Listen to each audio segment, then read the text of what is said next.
అది నా మీద పెట్టడం ఏంటి? అది తప్పే కదా. అంటే నాదా తప్పు? నేను రంగు మరి నేను మీ బిడ్డనేగా, మీ చెల్లినేగా, నా మీద అలా న్యూస్ వేసొచ్చు. ఊరుకోవచ్చు కదా, అంతటి దాగలా ఇంకా రెచ్చిపోయా.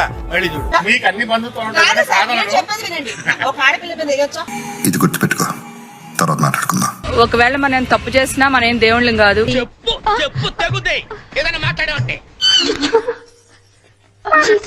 నాకు తెలిసే నువ్వు చాలా పెద్ద ముదురు అని. సో మనం తప్పు చేయనంత వరకు ఎదుటోళ్ళకి భయపడవలసిన అవసరం లేదు. అమ్మాయి చేసేవన్నీ దేవుని పూజలు, దూరేవని గబ్బు గుడిసెలని. తప్పు చేసినా, పొరపాటు జరిగినా సారీ చెప్పొచ్చు.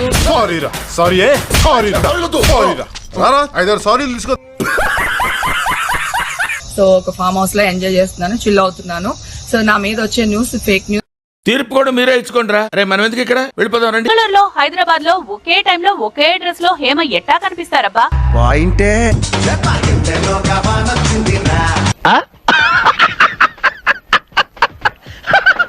చిన్న విషయం కాదు కాదు, ఇంత చిన్న విషయం కాదు కదా డ్రగ్స్ అనేది. నేను మళ్ళీ వస్తాను రా. కూర్చో, కొడితే పళ్ళు రాలిపోతారు. దొంగరికం ఆ ఏకం దాగదంటారు కదా, సో దాగలేదు, బయటకు వచ్చారు.